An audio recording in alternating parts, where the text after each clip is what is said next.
Rope ചെയ്യുമ്പോൾ 2 കൈയും മുകളിൽ തലയ്ക്ക് മുകളിൽ ഹൈറ്റിൽ പിടിക്കുക. എന്നിട്ട് കാല് ഹീൽ അങ്ങ് അപ്പ് ചെയ്യുക. കേട്ടോ, ഉപ്പൂറ്റി പൊങ്ങി നിൽക്കണം. ഉപ്പൂറ്റി.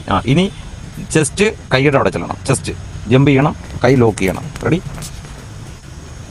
കേട്ടോ, ഇങ്ങനെ. എന്നിട്ട് പതുക്കെ എൽബോ ബെൻഡ് ആയിരിക്കണം. 2 കൈയുടെ എൽബോ ബെൻഡ് ആയിരിക്കണം. ചെറിയ സ്റ്റെപ്പ് കയറണം, കൈ നൂത്ത് പിടിക്കരുത്.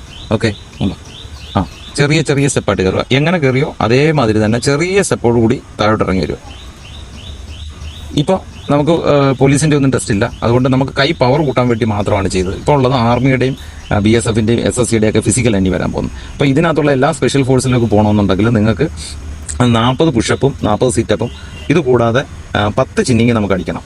5 കിലോമീറ്ററാണ്. 5 കിലോമീറ്റർ നമുക്ക് ഓടേണ്ട 20 മിനിറ്റ് കൊണ്ടാണ്. നിങ്ങളൊരു 19 എത്തണം എങ്കിൽ നിങ്ങൾ മെയിൻ ലിസ്റ്റിൽ കാണും. സുഹൃത്തുക്കളെ, ജൂൺ 2 മറക്കാതിരിക്കുക. SSC GDക്കുള്ള നമ്മുടെ പുതിയ ബാച്ച് ജൂൺ 2-ാം തീയതി ആരംഭിക്കുന്നു. നിങ്ങൾ കേന്ദ്രസേനകളിൽ സ്ഥിര ജോലിയാണ് ആഗ്രഹിക്കുന്നതെങ്കിൽ തീർച്ചയായിട്ടും ജൂൺ 2-ന് നിങ്ങൾ തുടങ്ങുന്ന ക്ലാസ്സിലേക്ക് ജോയിൻ ചെയ്യുക. എത്രയും പെട്ടെന്ന് തന്നെ 1 വർഷത്തിനുള്ളിൽ കൺഫേം നിങ്ങൾക്കൊരു ജോലി അടിക്കാവുന്നതാണ്. ഓക്കെ, നിങ്ങളുടെ അധ്വാനമാണ് നിങ്ങളുടെ വിജയം. ജയ് ഹിന്ദ്.